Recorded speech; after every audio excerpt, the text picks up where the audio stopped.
Holy crap, I had an awful time getting the platinum on this.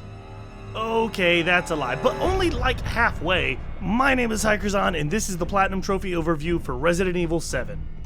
Be sure to subscribe so you can follow me on my platinum journey. I even do recommendations, which this is actually one of them, recommended by several subscribers and my editor. Speaking of, I know that Resident Evil 7 is nowhere close to a new game, but I was kind of always hesitant due to how scary it is, which is kind of funny because I really love horror and I'm obsessed with gore and video games and movies and everything like that. But once I get in control of the character, I get scared pretty easily, believe it or not. So this was a pretty rough time for me, but in a good way.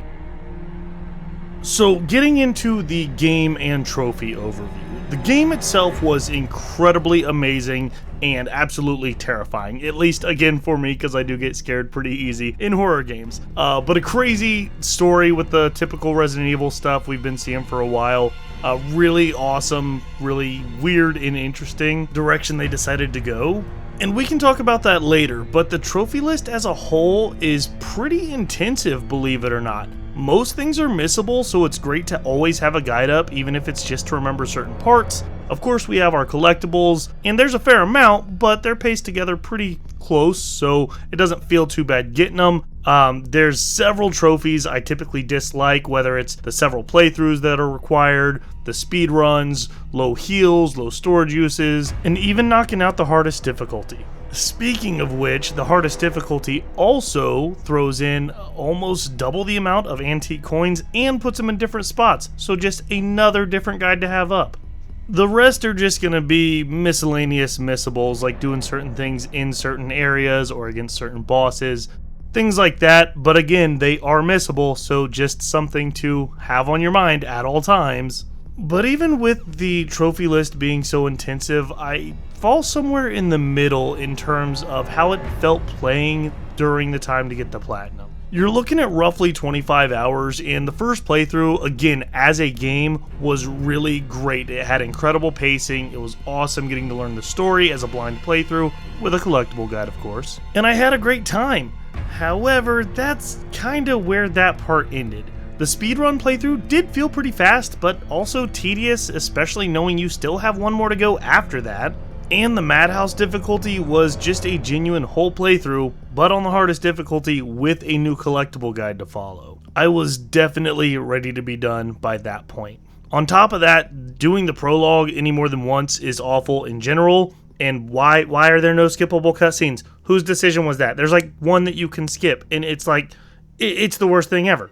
But I'm not just trying to trash on this game nonstop. It was an incredible game, and every playthrough was very rewarding, whether you look at the actual rewards in-game or just getting the trophy.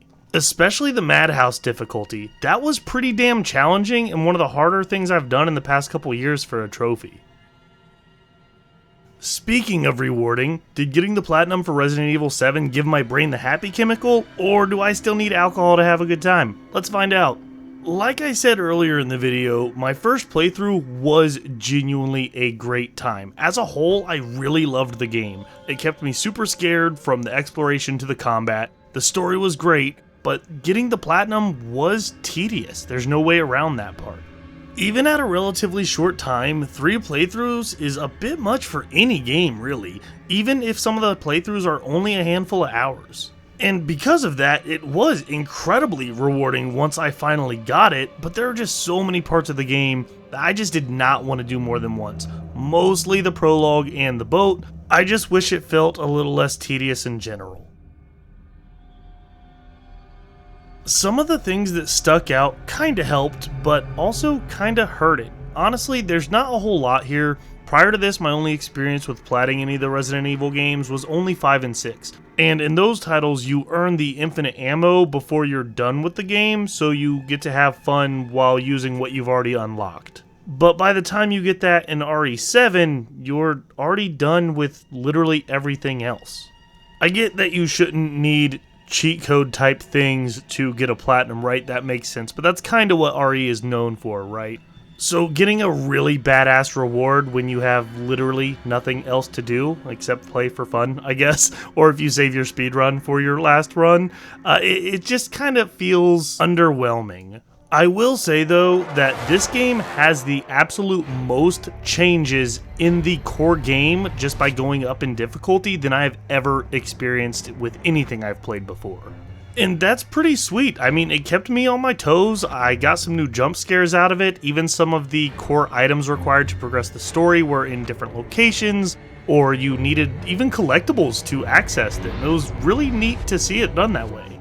Outside of that, it was genuinely challenging to do the Madhouse run, which is a nice refresher. I mean, I do play all the Souls games, but those only get so hard when you play with your buddies, so getting to face a challenge like this and overcome it did feel really great. Overall, it's not a long platinum, but it did feel kinda long, and that's the kind of stuff I wish I knew before I went after new platinums. Weaving in 3 playthroughs between work, life, or whatever else you have going on did take some time. It was rewarding, but tedious, and the pacing as a game was incredible, but the pacing for the platinum was a little on the rough side for me. So I am working on Resident Evil 8 right now, which, by the way, feels so much better if you haven't already played it. But be sure to subscribe so you catch my other Platinum Trophy overviews, and definitely comment on what I should go after next. Hopefully this gives you a good idea of what to expect if you want to tackle Resident Evil 7. Thanks for watching, guys. See you on the next one. This is a dog. Productions.